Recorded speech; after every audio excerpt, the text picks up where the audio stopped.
Wholeness and balanced vibration to everyone, and thank you for tuning in to the Universal Current Show.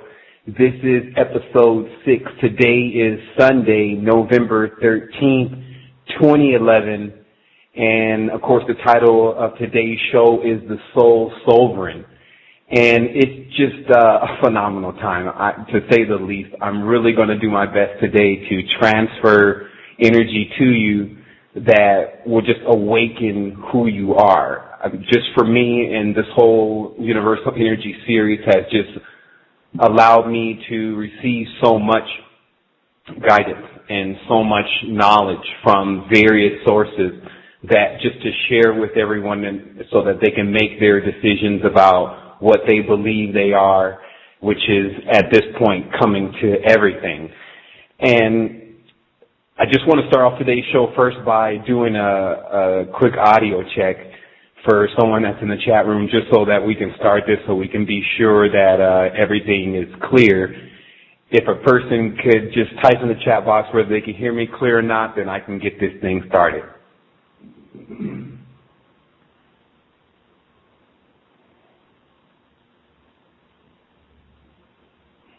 Okay, once again, I'm asking for someone that's in the chat box to type in whether or not they can hear me clear or not, so that we can get going with the show. I just want to make sure that we have good communication before we get started. Okay, we're all clear. All right, so today's show, as you can see, we're still on level 1. And some people thought that was an error and why I didn't put level 2 there, but this is still level 1 of the Kundalini series, meaning that we have the ship on the ground and the engines are warming up. We're taking people on board. There's all sorts of stuff going on. There's checking of packaging, all sorts of stuff as the ship gets ready to take off. And I just wanted to let everyone know that this is the real thing. This is not entertainment. Well, it can be entertaining. This is not a game, although it can be played. The reality of this is that this is the truth to who we are. It's the source of everything. So you should never really run from it or shy away from it. Just dig as deep as possible to understand it. Just take it segment by segment and rewind it. You have the opportunity with the archives and go back over it and just say sometimes, okay, well, what was said and what would that mean for the ramifications of who I am? So I want to tell people right now, the fighting is over. We already won. Now, if you're still fighting, you're just beating yourself up.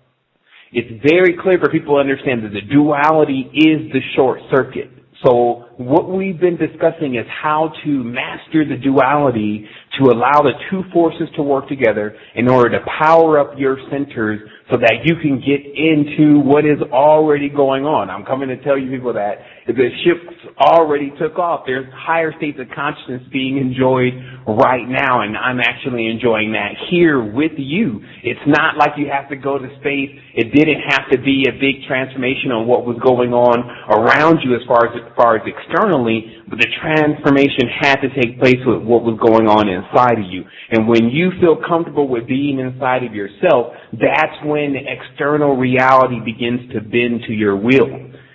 I want to start this off by talking about the worshipers of the stone versus the worshipers of the cone. And what I've come to the conclusion of is that most secret societies and most organizations that are containing any level of mysticism or knowledge or of the esoteric level that actually works are either believers in the stone or believers in the cone. And they have been more or less polarized to those fields in order for us as children to be able to distinguish one between the other. So very briefly, the stone, some call it the philosopher's stone, and there's a lot of work on what it really is, and everyone is insinuating one thing or another, but the stone basically is what the Kundalini, when it resides inside of the Brahmic kingdom, imprisoned. And this is called the stone because if you're in this area, you're also very heavy. If you notice, anything really dense is like the stones, and the frequency is very low, so that's the frequency of the stone.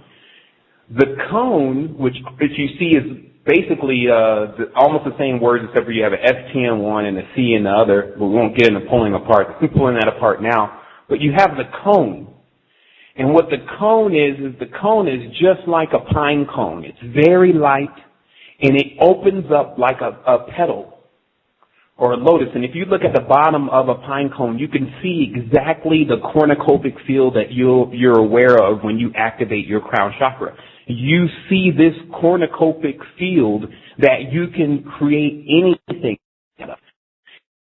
The energy that's coursing through your body, you know anything you speak comes into existence. I'm giving you a glimpse. What I've done is basically landed my ship. Instead of staying into the higher states of consciousness all the time, I thought to cycle the energy. And so every time I come down here to explain to everyone what is going on up there, I'm going to be back. And that's how we all have to start to operate. We have to operate where we can take it down and bring it back up with ease. There's nothing here for us to be in conflict with. So understand, the worshipers of the stone are very dense, and they practice a lot of the materialistic nature of this reality. So when you look at organizations such as the Bohemian Grove and the knights, some of the knights that practice out in Chateau Rouleau, when you look at these type of individuals, they are worshipers of the stone, and they adhere to the stone. While when you go into the East, you find there are very lofty states of consciousness that are solely existent with the use of the crown chakra, and most of what you are aware of in those states is ethereal. While the worshipers of the stone have the ability to morph any material dense plane, the worshipers of the cone have the ability to actually transcend into ethereal states.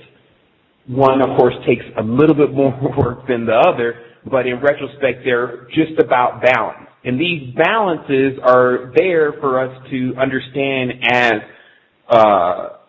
new beings what is going on. And so I'll explain to you the two different kinds of humans that existed here on this planet and that exist here on this planet. There's two kinds of humans.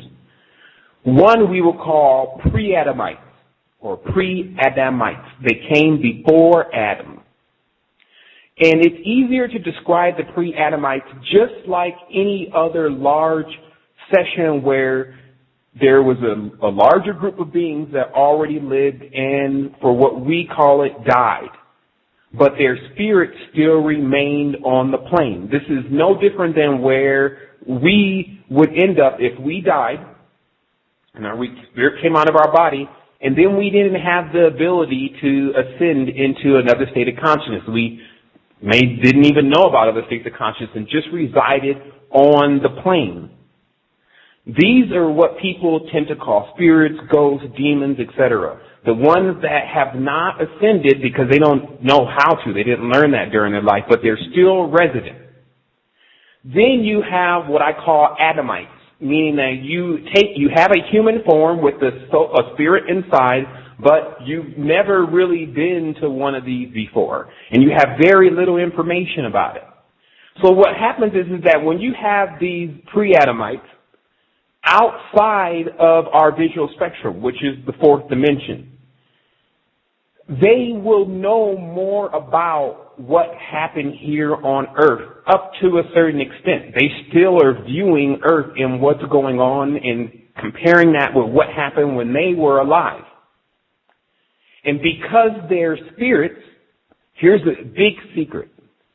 The rituals and things that you see taking place, especially with the pentagram, are to bring those spirits into this dimension so that they can pass into organic portals that are already configured to be phi, which is the pentagram. So remember, so you have people doing rituals, mass rituals, large groups in secrecy with the pentagram, bringing in spirits from this ghost world, as it would be called, and bringing them back in here. And then where they go into is they go into other humans. So what you have here is the body is actually a ship that actually accepts cargo. It accepts other souls and spirits to travel with it.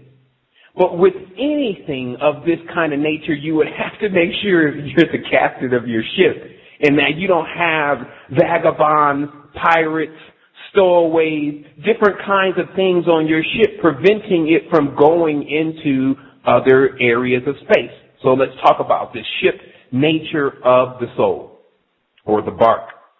Now, when you come into this world, you are given birth, which birth has everything to do with the seed. And then when you come out of your mother's womb, they then give a certificate of the birth, meaning a certificate of this birth, and this vessel has come forth. That's why they need to give it a certificate. And then the certificate is signed by the child's soul of their foot. The fingerprint, people, is the only unique signature that each and every one of us have. It's not our written signature, because some people even have the same signatures. It's the actual footprint or fingerprint. You think about it, when you go any place important, like where they really want to track you, let's just say jail, they don't want your signature, really. They want your fingerprint. So from this certificate with the footprint of you is passed to another individual. And this is because the mother has said this is okay. Like the mother is the one that agrees with the child that this process, because she doesn't even know anything about what's going on, is okay. So she then signs the certificate. If the father is present, he signs the certificate, and then the soul of the child is put on the certificate. The certificate is then issued. Then the numbers are on the back of the certificate that actually trade the child or the vessel or the ship on the exchange. So you're looking at basically from this point like a very advanced society. Even though it doesn't look like spaceships and things in the sky sometimes, our society is very advanced, because then, now remember, since money doesn't exist and all of these different things, it's important to understand what really does exist. For people to say nothing exists, that's just as silly to me as saying gravity doesn't exist, because the same person that's saying that is still stuck on the ground. So the reality becomes is that we have to learn what to accept as in existence, and one thing that's in existence is our energy. So it appears to me, from looking over all these Merovingian laws and Martian laws and Venusian laws and things of this nature, that the human's energy is then contracted by their representative and who they've elected to be their representative. And that's why the conversation today is about soul sovereign, meaning you are your own representative. Your higher self has moved in, grabbed your physical clay body emanation and said, hey, let's go. They had you trapped here. I'm coming to get you. Because what literally happens is you have to understand that the higher states of consciousness, which we're still a part of, think us into existence. And we become smaller emanations of them. But because it's new for us, there's always a learning curve.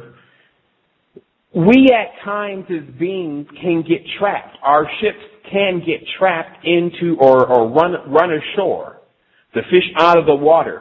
You can run ashore into places that have been set up as a pen or a trap for you so that they can try to put you in enslavement. What I've been looking at is about 5,000 years of draconian rule. Draconian influence coming from the time where our planet tilted from its pole star to Alpha Draconis. Now, the interesting part is that the universe does not tilt. The planet can tilt. So that was a choice that the planet made. And at that point, what we see then is, from my studies, is that the mammal began to become mixed with the reptile. The mammal and the reptile, or Homo sapien. Sapien means serpent, Homo. These mixtures actually began to take place. So in studying the Draconian Empire, it is one that moves in the case that there has been, I would say they're more like enforcers. there's something wrong going on. There's injustice, and there needs to be war, and there needs to be a lot of things to check stuff. This is the only time draconians come into play. And so I looked into the history of our planet and said, well, what could have actually happened in order for the planet to be, for the higher beings to decide to put the planet under draconian influence?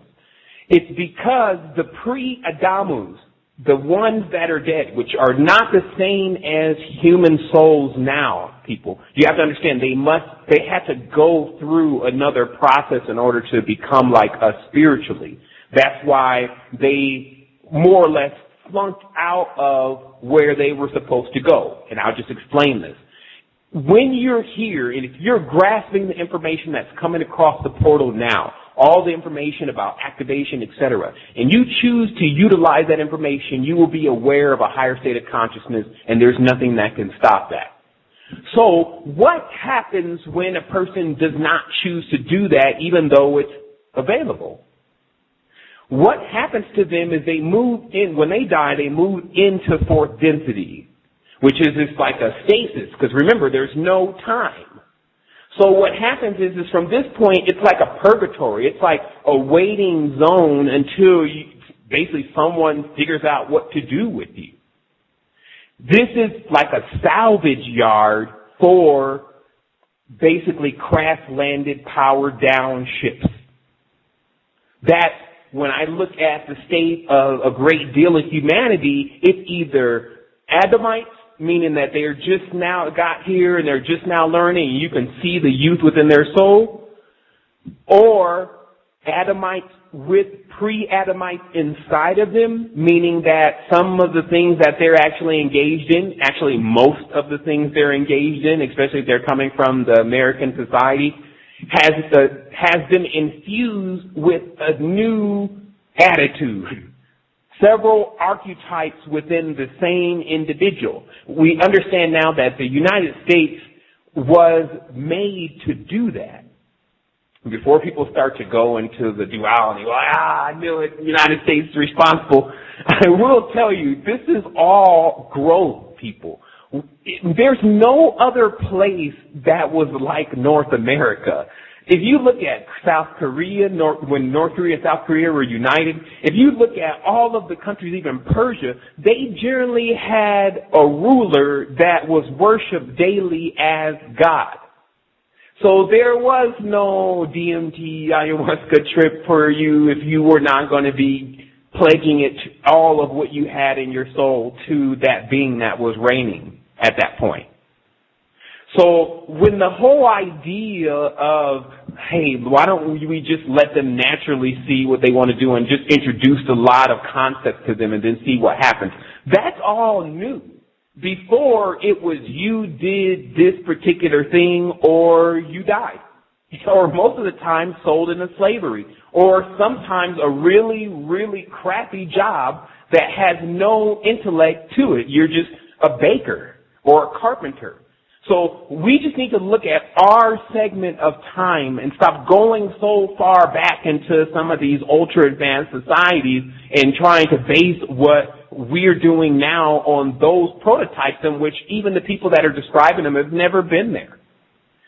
When we look at our society right now, we see that somehow it has piqued itself to actually grasp the great arcanum. Even its youth are able to grasp the highest state of enlightenment here. Now, the condition that they're actually in can't be guaranteed because you're dealing with something of that kind of nature. This kind of spirituality, when we talk about Kundalini, when we talk about reptilians, when we talk about those kind of things, that's where the novice checks out. It's actually where most people in their reality check out. But when you want to dig into this stuff and you want to really, really see what's happening, I'll tell you it's in this knowledge about the Trinity, or what's called a Trimurti. You have to have the ability to create, then sustain, and then destroy. Now, it's very interesting because we like this create, sustain thing. That's why we're still in duality. But when it comes to destroying, we run out of the room. Oh no, the destroyer. what is the destroyer for? The destroyer is when you've created something that's holding a particular place, meaning that you can't just create another one until you move that one out of the way. It's like having a wife. You generally in the society we live in, you can't just go get another wife without doing something with the wife that you have. So this destruction part that we have to inherit means that if you happen to build an imperfect being, and no matter how much you try to balance it out, it's just too much inside that imperfect being to salvage, you have to be able to destroy it so that you can erect a new one. Now, it's interesting because in retrospect, I'm speaking of the body and its identification outside of it. Not inside of it, people. You're not the body. But when you notice the body, because of the trials and tribulations that you put it through as God, is not shaping up to be what it needs to be, then it must be destroyed. And then you must bring forth a new one. And then you can do that in perfection.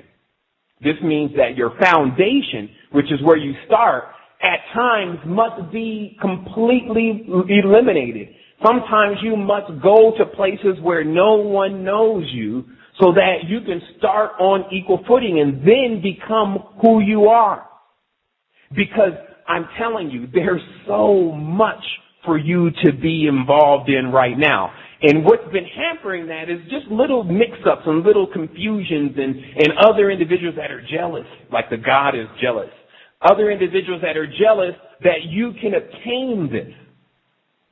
So I looked at the Operation COINTELPRO, and I just think the name really fast. COINTELPRO. And I looked at it, and I said, okay, this is the Khan's professional technology. Because anytime you can erect something to separate the ones with the knowledge from the ones with the resources and the ability to make that happen, then you've split and divided and crossed. I tell you people, the same individuals that came with the crosses and they came with the swords are now on to a higher level of how to set mother against father and sister against daughter, etc. And this is put as an obstacle for us, this division, because that's what it is when you split things. This division is put as an obstacle for us in order to see it, understand that it can happen to us, understand that it is happening. The power of the sword is almost, if you want to get back in duality and go at it and try to stop it, you've already been affected by it once again. So you see that there is a power within the sword where it's double-edged. You can't just grab it or it cuts you on both sides. So what ends up happening is that we live in a world that is telling us either you go dual, or most of the ones that haven't graduated from dual, they can't even explain to you what it is to be tri, because at that point you go single again. You have death, burial, resurrection. You have birth, sustainability, destruction. And so Earth does this to itself. It will eventually cover itself completely in water and then spring forth anew with needing nothing to till it in order for it to grow. And because you have to understand, we are made of stardust, as they always say. We're made of the crystalline nature of the entire frequency, the glass. So what happens is that when new existence comes, we arrive. The moment that a planet is fertile to take consciousness, human beings pop up, animals pop up, everything pops up. That's what they're showing you. The only thing that science may have been able to show is something of that nature, where they took some sterilized beach sand and then they heated it to 300,000-400,000 degrees to make sure nothing was alive, and they put it inside of a sterile container, sealed proof. Then scum pops up, then worms, then plants, then everything out of nothing. So it's airborne, as they call it. So we should not be thinking so much as whether we will continue living. Of course we'll continue living. We should start thinking about what state in which we will be living in. That's what's key now, and that's why I'm willing to cut through all of the BS and all of the fear and inhibitions of us discovering what's going on here and then telling, oh, I don't like you and you should have never said that and he did this and never read that, and cutting through all of that to like, look, while you guys keep saying no, no, no, no, I'm saying yes. I'm looking for the way out of this, and I've already found it. And it's inside. And nothing can take it from you. However, they can convince you that they took it from you. It's very tricky. The whole reality really works with us being convinced that certain things can happen. And this is why I'm personally saying to those who've been working on the paperwork and things in order to make the person a sovereign, I'm working on the next level higher than that to make a person a sovereign, because I'm not going into a person's courthouse and wasting my time with Masons. There is always another level of handling whatever situation is actually occurring. But I tell you, it's because of these laws, which are walls. They keep people they keep you celled or binded in a certain region. And if you don't think that there's regions to this, look at this simple fact. That there's different things going on in different regions, different beings, et cetera, et cetera. And the whole universe is set up like that. If you go out to sea, you will actually, as a friend was explaining to me, they take one of these cruise liners and then they go to a certain point out in the sea from land, and then they dock right there, or they anchor down right there. They say, okay, everyone can gamble now. You're now in maritime, we're in another maritime law. So what it shows you is that there are laws and rules in the different quadrants that you're in. And if you choose not to find out what those laws and rules are so that you can supersede them, then that means that one has just become very sluggish and complacent. Our reality and how we've been treated is very similar to the laws and the rules that are used to domesticate a dog. The people who are actually domesticating the reality now, the Canaanites, were the first ones to tame the wolf. And because the human nature, the flesh, is more like that, then they use those laws and rules to domesticate the human. Now, it's interesting because this is when we get into, do I love you from my flesh or do I love you from my soul? And this is what you you have to ask yourself before you get ready to wheel your ship into the sky. You have to ask yourself, are your relationships with everyone, the other ships, are they clear? Are you clear to take off? Because what literally happens within us is that there's this shell nature to the way that our flesh loves. And the flesh loves like it treats the mate like it's meat. And it needs that gratification. And then when it goes to love, it latches on like a barnacle onto the ship. And it drags the ship down because then it wants commitments. It wants titles. It wants contracts. It wants all this paperwork, the flesh does. It wants all these external signs that it is in league and binded to you. While the Spirit doesn't need that. The Spirit tells the person, you're free, and I'm free. We're like two huge ships. And when you come close, you need to pull in slow. You don't ever see them taking one of those huge donzies and bringing it in to park at 500 knots, splashing everybody running into the next yacht. No, they bring it in really slow, and that's how it is when you become a graduated being. You cannot really be influenced, and you should never want to, but you cannot be influenced by the individuals that are around you. You only can be influenced by the voice that is inside of you. And so what happens is any time the voice inside of you goes contradictory to the voice that the person is saying outside of you, you're thrusted into conflict. And this is why we have to understand our ship nature, and if we've already crashed our ship into somebody else's ship, and so both ships are disabled. The question here is like, I see now they want to scare the world with these comments. Now, first of all, 11/11 has already passed, and they're still playing this game. 2-3 years ago, we stopped playing the game of, oh, there's this prediction important that's going to happen, and oh my goodness, and then everyone's prepping for that day, and then nothing happens.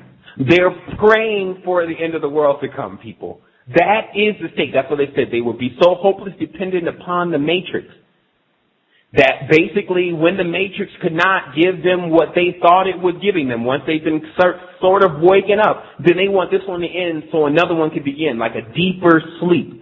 That is what the flesh desires.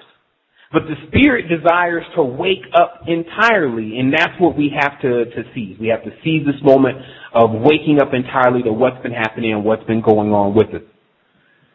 So how the world was divided, they call it the lost tribes. But when you look at the Koreans, when you look at the Hindus, when you look at the people in North America, when you look at the people in Poland, all of these are the 12 tribes of the Hebrews, okay? So it should be very clear that the Hebrews were not like one group of people. They actually were, it was like a brew, basically. Different types of people in a cultural melting pot, but all because of their likeness of each other, they stayed together for a certain period. But then once those tribes were dispersed, it gave you what you're looking at in the world. And they call that even diaspora, which has a lot to do with the signs of pollination into the world. So the pollination into the world was a diaspora of all the different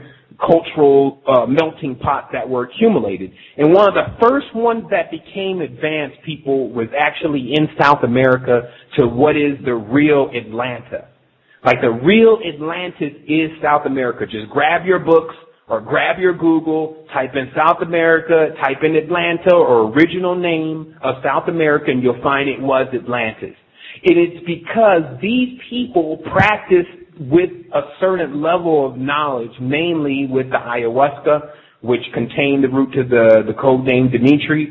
And these elements gave them the ability to read the code that's coming off the sun. Because when you also look at people in the altered state of consciousness, you will see that they're comprised of light waves, and there is a code to them also. But we'll just talk about those light waves for now. In a reality that's completely comprised of light, everything here is developed by light. On the spectrum of light, once light shines into a prism, it makes only 7 colors. And this is how the whole nature of the number 7 and the 7 chakras and the things came into play. That is a working module for this dimension. I cannot say that it crosses into the great beyond, blah, blah, blah, blah, but what I can say is that because of those 7 colors, then it was like a clue to everyone that was tapped in that, okay, there's a 7-fold nature to everything here. We just have to now pull it apart. And so what I'm going to do also, I'm going to take a break at the top of we're almost at the top of the hour. I'm going to give an opportunity for people to ask questions. I advise for you to ask questions about this, but what you're literally living in right now for this particular group of people is a collaboration or fermentation between the planet Venus, which is Ishtar or Inanna, and the planet Saturn. And that these two planets coming together under the symbol of the Pentagram and the symbol of the Hexagon has morphed our reality to the type of spirits that are actually here and in conjunction with one another. And I know like a high adept would listen to this conversation and just totally laugh because they would see that we are dancing right over the top of it. That yes, that there is a fine nature to the flesh that comes, and there is the hexagonal nature to the two positive and negative spirits, and then infused into one, you get this shape. But explaining that to people and to discover why that would be applicable, that's what I'm into. How would it be applicable? Let's talk about that. Why would it be important to know that? Well, first of all, it would explain almost 80% of the symbolism from a mathematical level that's going on in the dimension. The second thing is it would give you the key to entering and exiting the vehicles. The third thing is it would at least give you the inclination that there are vehicles, that there are separate bodies that you can take on that allow you to perceive certain things. But the first one that you must traverse is this one. And this one, based on phi, is imperfect in the nature that it has to be solved. So that is where your problems are in this world, is that there's something about you that must be solved. And then when you are solved, that's when you don't have to be under the draconian rulership laws, rules, barring on chakras, where you can actually travel. And some people say, well, I'm free.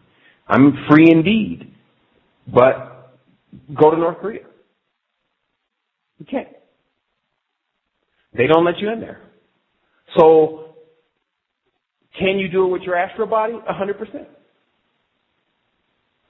Why don't you have access to your astral body? Oh, well, that's where this whole thing begins. This is why we're on level 1. So this is the sole part of our Raising Kundalini series. Today, this conversation is the origins and the story of the soul. Last show was the mind.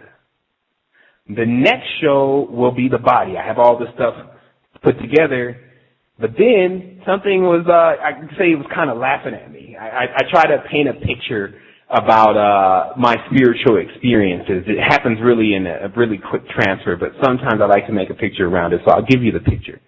What happened was I was submitting the paperwork for planetary Kundalini.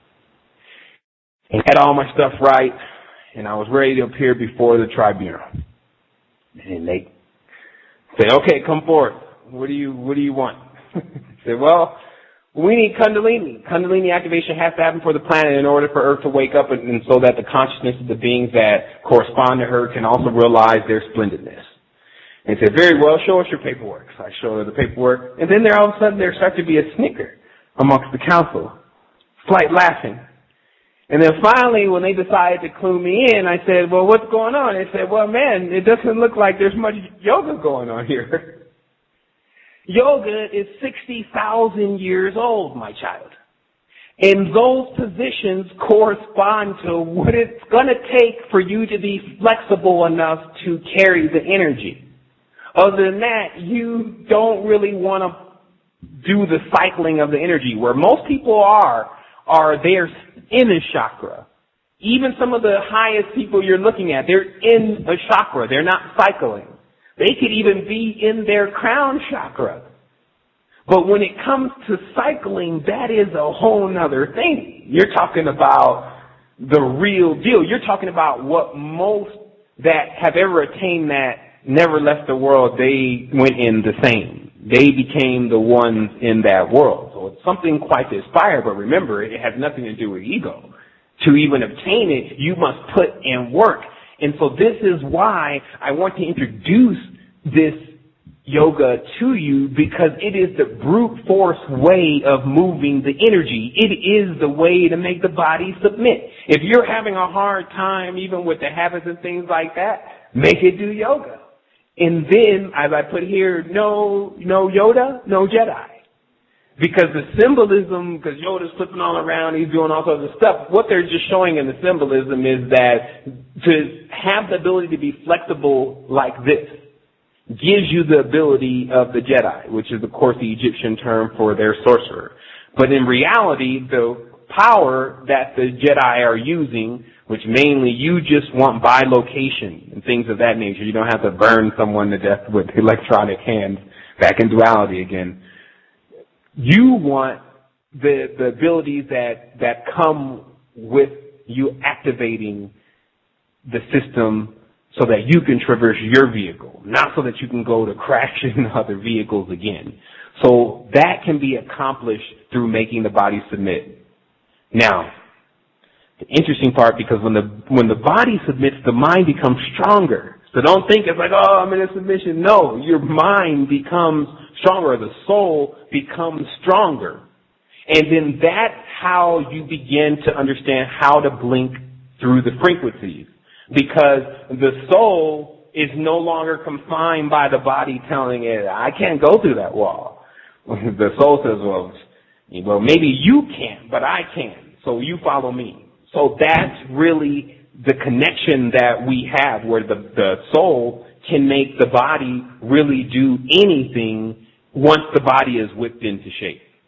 And so what I'm going to do is I'm going to take a moment here, and I'm going to, at the top of the hour, or we're about 45 minutes in, so we're halfway through. I'm going to take a little break. And I want to let everyone know that's calling in, if you press 1, you can actually talk to me. And if you need the telephone number, it's area code 347-996-5688. I have a well of knowledge to give you. I don't even know where to tap it. There's so much stuff that's come across this week, I just couldn't even write it down.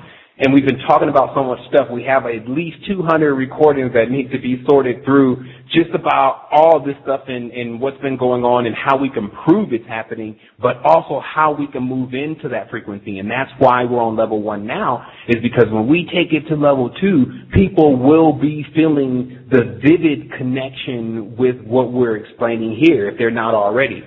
So I'm going to go ahead and take a moment here to take a break. Also, you can type in your questions in the chat box. We're forward once more, and we're at the second half of the show, and I'm going to light this thing up. It's got to be completely live down here on Earth in order for me to stick around, and I'm sure a lot of people feel that exact same way, but we're responsible for making that happen. So I'm going to check in the chat box once again, so that everyone or anyone that's in there can just let me know if you hear me clearly or not, and then I'm going to go right into this. So if someone can just type in there that, okay, you're clear, then we can get started, only so that we don't experience sound issues.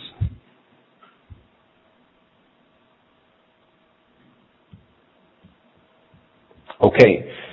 All right, so what this is about is me and a friend were looking into the law very deeply, and just that the fringe law that's now being birthed, which is about the sovereign.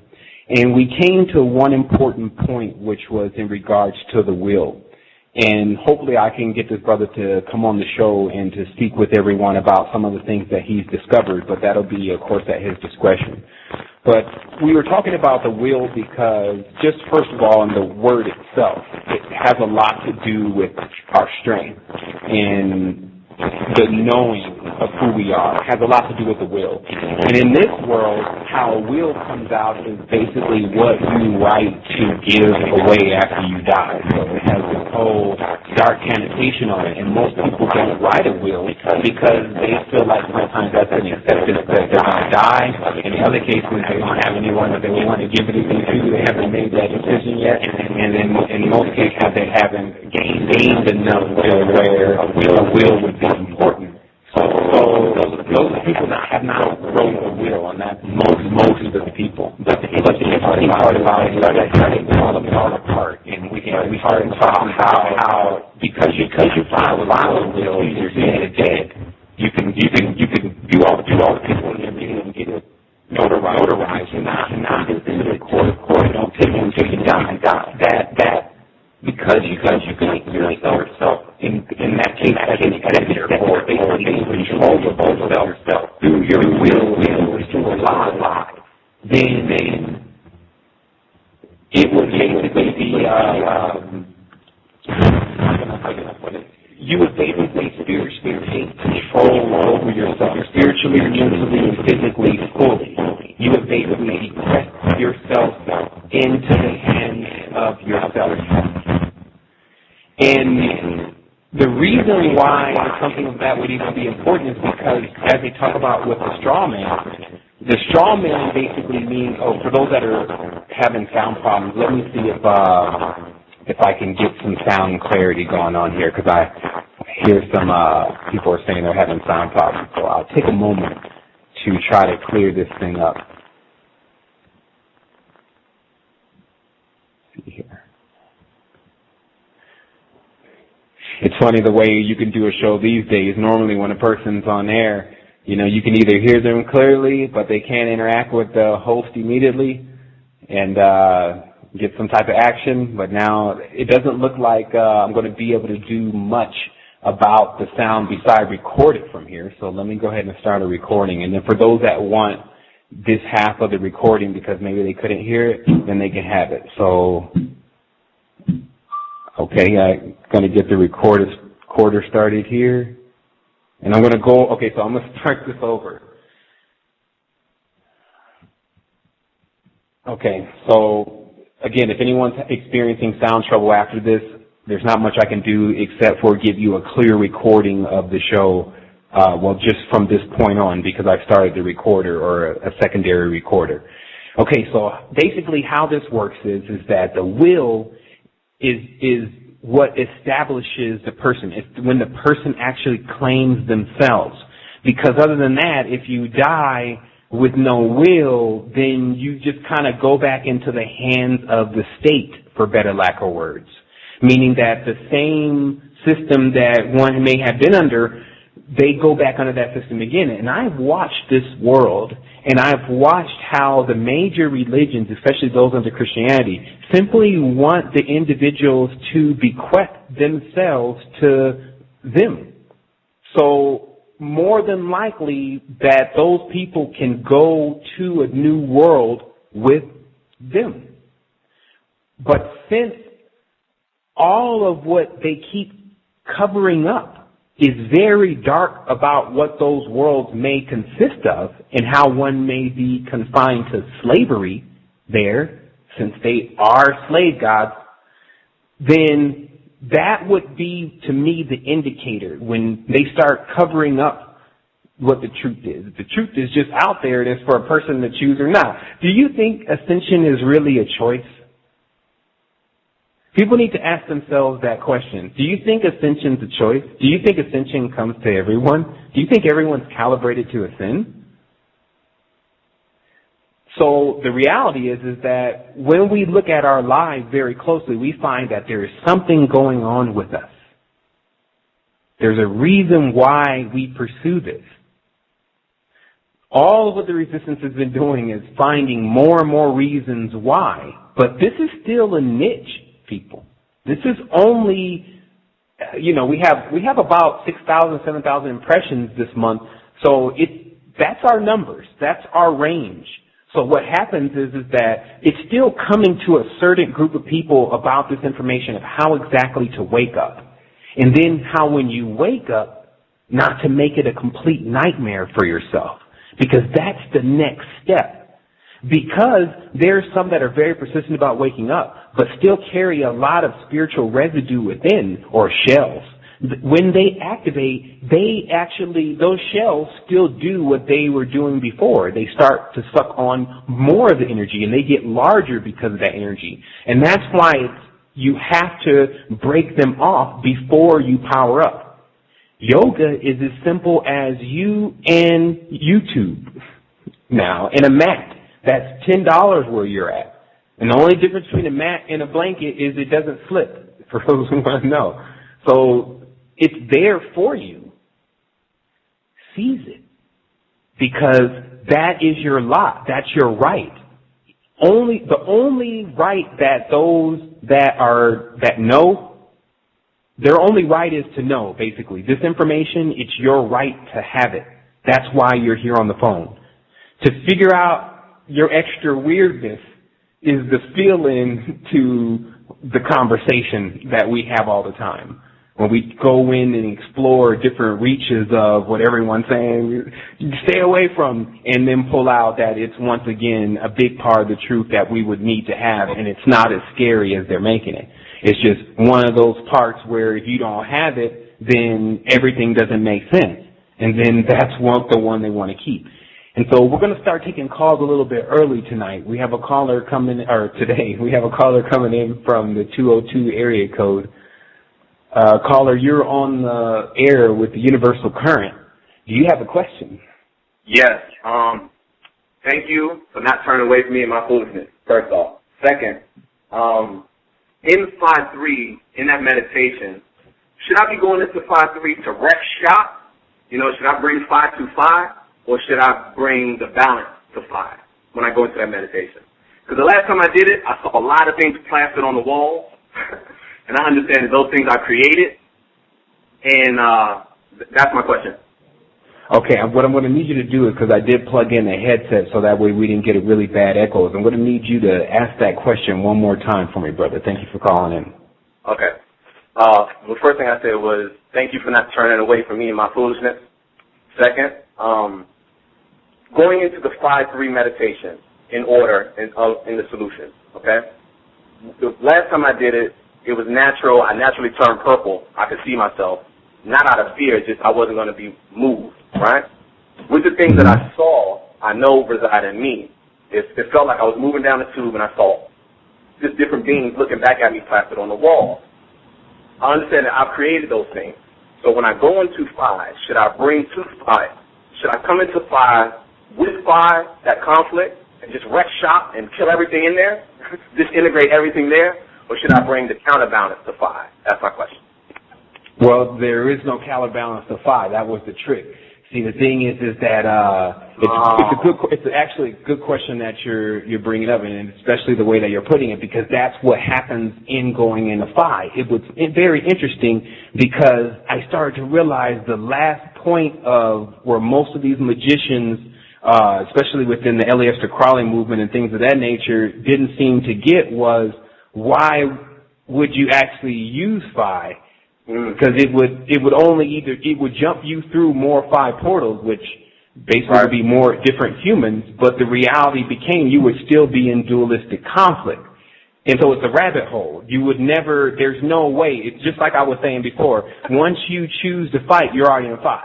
So 5 has a very double, it's like a two-forked tongue of a serpent. You know, Pentagram is the symbol of the serpent. So what it means is that even if you're fighting to protect, you're still fighting. You're still stuck in duality. The universe doesn't want to hear what goes on in between, but it's because they are doing this and I was beating them up because to beat them back off of, and the universe doesn't accept it like that because it's all going on inside of you. It's going on inside of you so much that when you erase your mind, like when you actually sit there and can think of nothing, no visualization, the cornucopia, cortex, all these words that start with core, this is the core to the human being is in that they call it like a cornfield, because when you look at the stalk of corn, it's very similar to a pine cone also. Anything that has that kind of one budding from another nature is what you are seeking to turn on so that it can distinguish where the energy needs to go when the energy comes back down. Because remember, the energy is now coming up for its first time, basically. So it now must be sent into this what they call a holiest of holies in the top of the head to be purified. Because when it comes back down, if it's the same guys there, but now they got more power, the next go around will destroy the individual that is practicing this Kundalini technique. So what you have is it the, I didn't mean to cut you off, but is it the parable of the 2 wolves, the one that you feed type thing? Say that again? The parable of the 2, which wolf will win? The one that you feed. I guess the guy brought that up. He said there's a lamb and a wolf inside, but you got to watch out because the wolf will try to eat the lamb. It just becomes being able to graduate beyond it and going, it's a clear face, man. What happens is that there's so much because of the aggression. See, remember, are you loving with the soul or are you loving with the flesh? Because the flesh has a weird way of loving. The flesh way of loving is when you love something and it doesn't react, then you'll hurt it.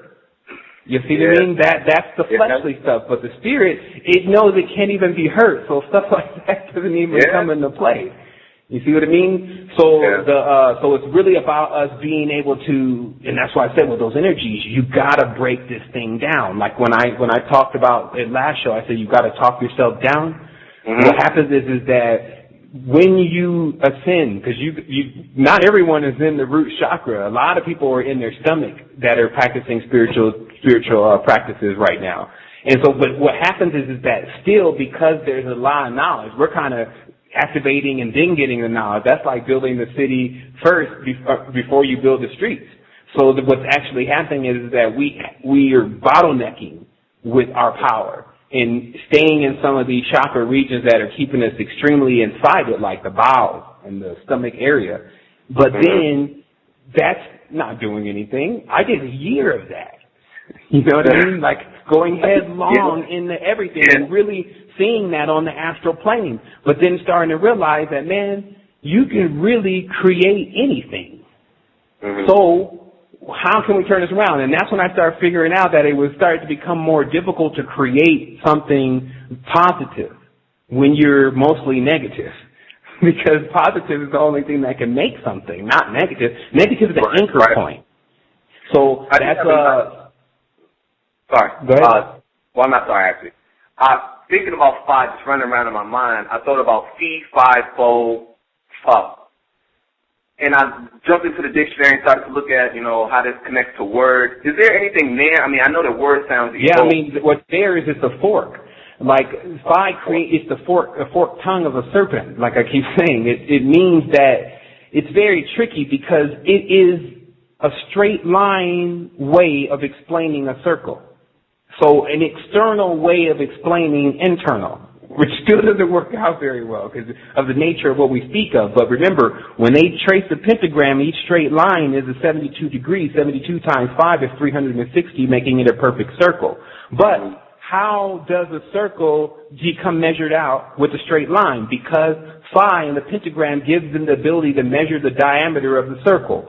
This seems like this is all like mumbo jumbo when you're talking to someone who's still on the beginning levels, but on the last stages when you figure out the planets of the dodecahedron, when you see those patterns and grids on the wall, like when you say, I saw these beams that were plastered in basically into still the 2D framework.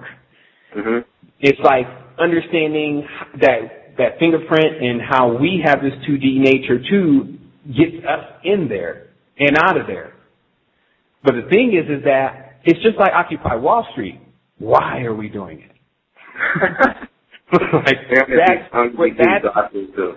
That's what starts to become the control point. Remember, intention is everything, and where the mind goes, the energy flows.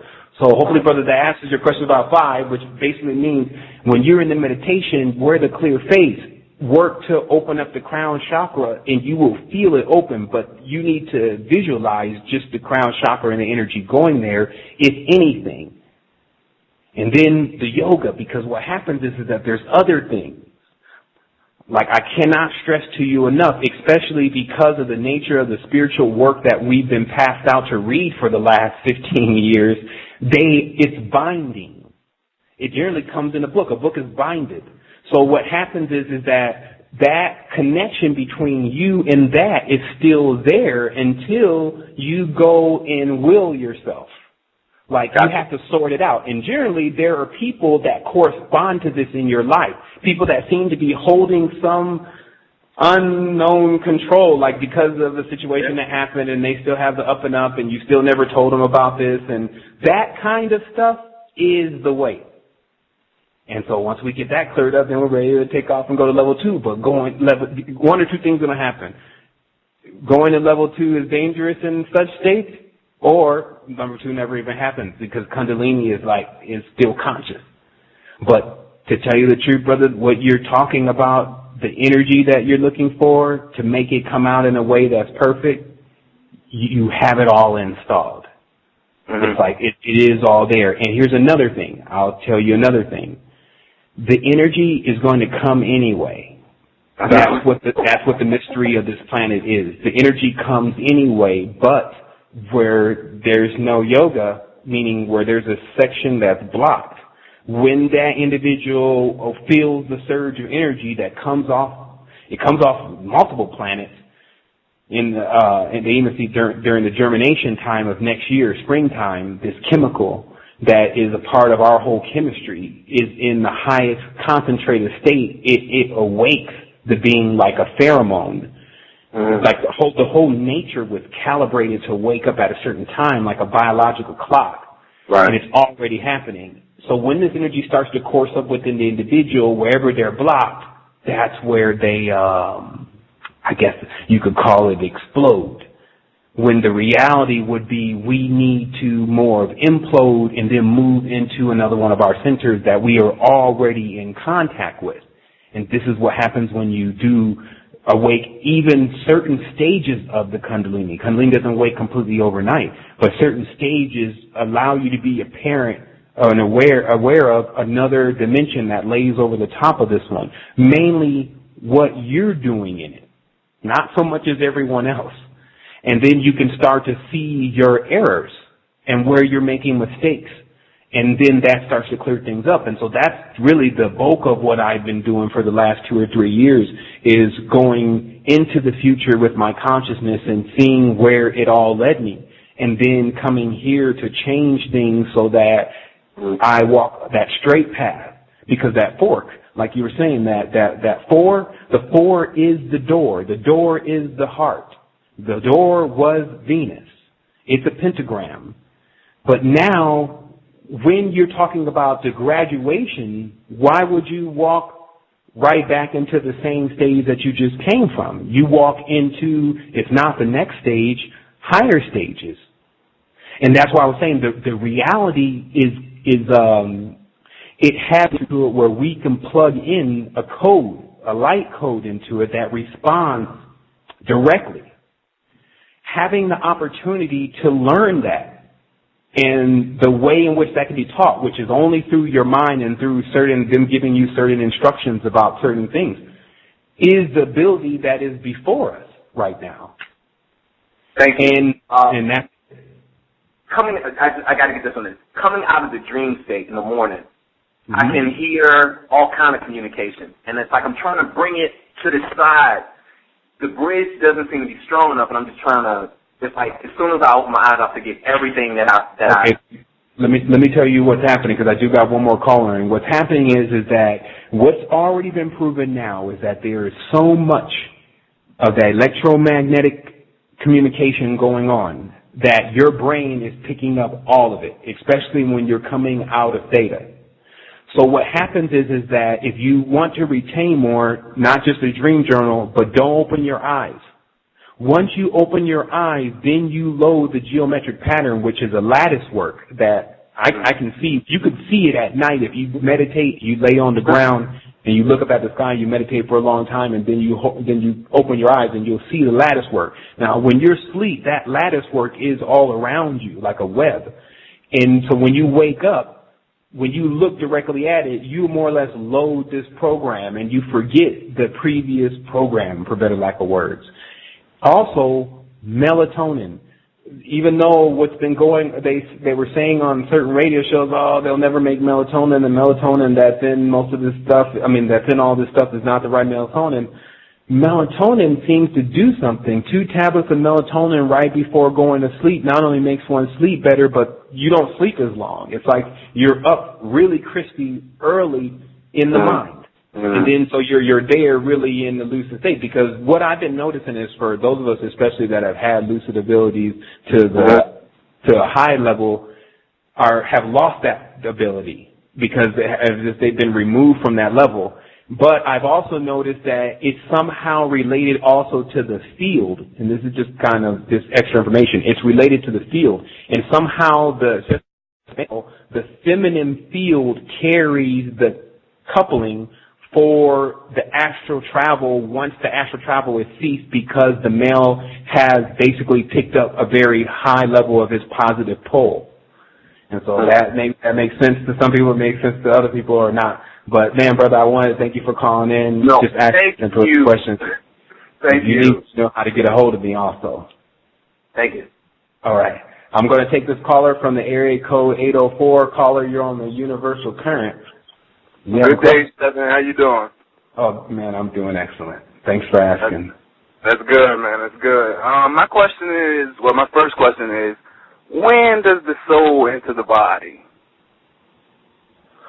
The soul enters the body. What I believe is that the semen of the man are the catalyst to the actual thing kicking off. And so in those semen must be the soul itself.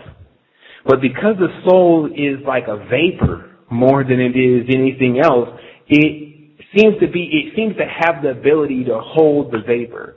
And then once that semen moves into the egg, then that's when it becomes a body, because the womb is shaping the baby with phi, because the mother is already shaped in phi. Mm-hmm. So that's why there's like a curling type fetal position thing going on with the baby, which looks very close to the phi ratio. And so this is what I believe is that the man is carrying potential souls within his womb, and that's what gets transferred over. You see what I mean? Yeah, definitely, I agree. All right, so do you have any other questions? Were you going to talk any more about the magnetic hematite? Yeah, actually, we will get into that this show, brother. I'm glad that you mentioned that. So what I've been working on is this understanding how this Kundalini energy works. And I believe that in Hawaii, they work a lot with this kind of pranic energy. And what it's really about is it's about being able to develop what feels like an orgasmic field around your body. And this field is basically ultra sensitive to your thought and allowing your thought to become realized, because it appears that what is actually happening is that a person has a lot of thoughts and they have a lot of ideas, but what actually happens is they don't feel like they want to do anything, though. The thought doesn't correspond to an actual feeling. And so in order to gain that feeling back, this is what Kundalini is really about. It puts the spirit back in a person. And the interesting part about it, if you want to talk about it on a deeper level, what I find is you may have to lower the volume a little bit on the radio on the other side, just so that it doesn't echo too bad. But what I found is that, okay, what happens is as the person starts to become less grounded, they don't feel sturdy on their feet. Like a person where you may literally feel like someone can kick you in the legs and then you would just fall right over. Remember, some of those Thai boxers and people like that, you can kick them on the legs and then nothing happens. They have a really strong ground. Yeah. It's important for us to realize that these things, there's different ways to establish this stuff, but the first thing we have to admit is that we need to establish it. Because someone also in a physically hindering situation may say, well, that means I'm out. I'm not going to be able to catch the ship. I can't ground. But that's not the truth. Now you have to practice the other technique, which is the visualization technique. So there's always a way. There's at least 7 ways, I would assume. On each spectrum, there's a way to accomplish something. And that's why the higher beings were always saying it didn't matter what was going on with the souls here on this dimension, they were going to grow anyway, because they were going to get the influence of the ones that have already been put in place to get an influence, whether they like it or not. See, right, what we're doing now is we're fighting it, and we fought it, and then we realized we were fighting ourselves, and we realized certain things weren't up to us to change, and those are the same things that allowed us to get here. Yeah. Like, that's really what the whole Occupy Wall Street revelation is going to be here in a moment, is people, once it all fizzes down, people are going to see, well, maybe we should go do something else. I don't think the government is going to respond. Well, what do you want them to respond? I think that people should have noticed that these people have a hierarchy of officials and soldiers, very trained, and CIA, and some type of hyperdimensional alien contact that they got from playing around with DMT-2, and a few other things, and an empire, and they operate under a seal. So, from that perspective, I think I should just probably figure out how to get out of here. not why they are the way they are. I think you would have to convince probably all of them in order for it to work, those hierarchy people. And because they are worshipers of the stone, not the cone, then you're going to have a hard time. These are Martians. Mar means blue. This is some of the new information that's coming out. Earth keeps getting more interesting as we continue to go on. But there is something about our freedom that is already guaranteed. And it's because we have that, well, we're calling it the atom, which is the atom, A-T-O-M. But whatever it is, it's because we have that. And there's nothing that can take that away. And I wanted to get right to that point now, that I had made a note here just to let everyone know that people, they don't live like they're going to die. Like, people should be very clear. People don't live like they're going to die, or else they would be dead already. It's a revolving conundrum. The reason why Earth generally gets obliterated, but life continues, is life cannot accept death. It's like, I can't die. I don't know what that means. So we always spring up again. Our new goal here is to what condition will we spring up when we go through the wormhole. They're showing now that the silver line that is attached to the person's back of their head when they do the astral travel is a small wormhole. And that when it's attached directly into the pineal gland, and that when you compress into the diamond body, as I call it, but I don't think it's a diamond. No one quote me on any of this geometry. I just have to use the terminology. When you go into this compressed shape that's impenetrable, you zip right through the line. And then you can zip right out of all the other ones that you have a connection to, which is really all of them, as long as you can keep your mind from short-circuiting and saying, that's not me. That's why I wear a clear face, because it gives me access to everything, not just the limitations of my mind. And then from that point, I just glide through it and see what it has for everyone. I'm not even there on my own charge. That's how much I moved it away from myself. And I think that that's the techniques that you should use. I used to notice one thing, even deep into when I used to pray a lot. I noticed that when you ask for something for yourself, man, it took forever. But when you ask for things for other people, it happened really fast. And then somehow it started to speed up the whole process.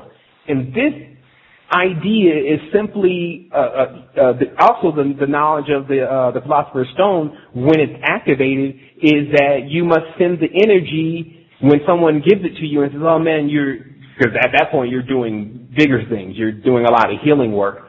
The person gives you the glory, for better lack of words. You don't accept it. You say, it's not me. It's the Most High. It's really all of us. We're all spirits.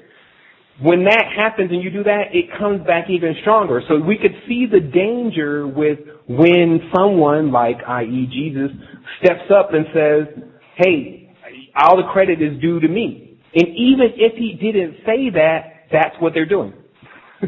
So that's where the reality is actually stagnant, and that's also the chakra that they're stuck on.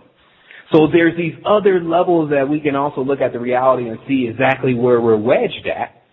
And then we can break the ship free and really start taking the cargo or vessel into open water, so that we can stop being so stagnant and salvaged with junk in a junkyard of junk DNA. I mean, the thing is just crazy when I look at it, because I can go on for hours and hours and hours about how all this connects. And you can ask Pablo, you can ask Luis, and those who've been around me. But the interesting part about all this to me is that we can now know this without catching a bullet to the head, without someone coming to poke me with their sword and try me, like they were doing with the torture, put me on the rack and make me confess to things I didn't even do just to, get a relief of my pain. Something was developed to stop that from happening. I believe that something has a lot to do with the United States. I believe any time a portal opens, though, it only can open for a certain point before there's thieves and robbers and liars and truth comes out and all this stuff, and it starts to close it once more. that portal to me was just the ability to look at knowledge without somebody all over your shoulder telling you what knowledge is already. That's freedom. I definitely can understand that. You know what I mean? That's what I mean. And for those that have got a chance to enjoy that, and then for those that haven't, I believe that our responsibility is to continue the reality, and especially with the knowledge we've understood of how to morph the reality, and to bring individuals out of the V for Vendetta type reality or the dualistic reality into the higher state of consciousness where they can become whole. That seems to be 100% the thing to do for me, and I know a lot of other people have accepted that as their charge. The crash ship thing you were talking about, is that when you're giving a person a certain, like if I'm interacting with an individual and we're sharing information and I say something that they may not agree with, is that the crash ship conundrum? Well, I mean, on the surface, you know, you don't want to get crazy about it. The doctor told me a long time ago, you don't want to get crazy about any of this stuff because then it becomes like your worst enemy. So in a certain context, it's like if you're dealing with the individual and it's becoming very confrontational, the next thing to figure out for yourself is what is the point of what you're arguing about? Because that's when you can start to get to, well, what do I really need to tell this person? Because you'll notice in the conversation at any point where you start to use your brain versus your heart, and you can actually feel it because you're now out of the heart and the person's kind of got you a little upset. So you feel that in your stomach and then you're now at it with the brain. And so when that's going on, then you know that as an integer for yourself that, okay, this is going to the level that it cannot go. And then so, because what happens is from here, as time shortens, which we should all be shortening the time for ourselves, meaning starting to put more urgency on ourselves based on the idea that there's not much time left outside of time. So what literally happens is you start weighing how much of your energy these people are going to actually get because they're getting it. And because that's all it really is anyway. There's things, like I was explaining, that people don't really want to understand that are classed to hold of certain people. To break that, what happens is in the vibratory frequency, the body vibrates. It literally happens. You feel like it's like electrical energy, but it's not. It doesn't bite like AC and what comes out of the power socket. And this vibrates your shell, and then your soul, and it breaks off the shell it's like a dog wagging itself and shaking off the hair. That's literally, the water on its hair. That's literally what happens when you go into this high vibration. Now, before then, of course, everything, because the shells are conscious, everything is conscious. They're only trying to convince you not to, and that's why we were talking about the candida. The candida can convince a person to eat candy. Like, it actually can do that. It can send that signal like, hey, candy. So what happens is also with wheat, we have to be very careful about the wheat. It's even better to use corn. If you have to use one of these as your staple, it's better to use the natural corn than the wheat because the wheat is now producing, through its fermentation, so much bacteria, harmful bacteria, it gets in the system and just has a field day with the guys down there. And then they're all camping out in the lower part of the intestines. And what this ultimately still does for the person is it makes it that much more difficult for them to reach that higher state of consciousness, to break off that shell. Now, they can do it if they go into the woods, somewhere where the people can't call the police, and they just sit and they do their mantra, whatever it is. If you sit there and you say it for 3 hours, it doesn't matter what it is. Something's going to happen. Because at that point, all the shells are broke. But it takes will to do that. Like, you have to have a situation going on where you felt it was imperative that you do something as quote-unquote crazy as that. But the reality is that the highest operatives are trained to simulate that kind of behavior. You should be able to simulate in your mind the urgency to tap into the high frequency. And then, because that's the only way it can be obtained, because high frequency has a lot to do with your motivation and your desire for it. Not using the term desire in the way that it's depicted, but basically your passion and pride to receive something that's yours. Because if you notice, when you look at the people's eyes that have really had something wrong done to them, what you can see in their eyes is that you cannot really convince them this lifetime that the ones who did something wrong to them are them. like they're a part of their whole family and things like that. Those concepts are furthest away. You see this absolute determination in their eyes. So let us take that determination, not the scenario, and take that determination and put it into us raising our higher states of consciousness. And that's where we'll see our injustice is with energy, is because we will put more passion into kicking someone's ass than we will be ascending. Then we will do ascending. And I've noticed that. I've noticed that about our human race. But that also is like funny, if you really think about it. And it's something to easily neutralize. Because remember, all this works for us. We see that we were so strong and so fiery, we could not be tamed at any point. And so we were put in a crucible. You know that because when you look at the baby. The baby, he'll grab, like if it wants something, you ever notice when a baby goes to grab something and it'll just grab it and take it away. It doesn't even understand, no, you can't have it or it belongs to her or any of that. So there's this other part of the soul that is not equipped to be in a universe or organism that is organized.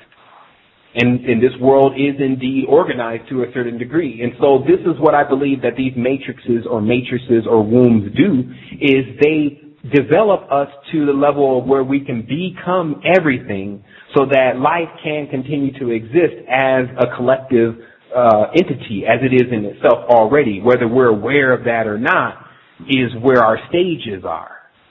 And so that's what's up. I mean, I see it as like a grand design. I think people get more excited over video games these days. Like Battlefield 3 pulled in $2 billion, who knows? But the reality becomes the reality. It's more interesting than any of this other stuff. And when we return to it, that's when we find our adventure begins.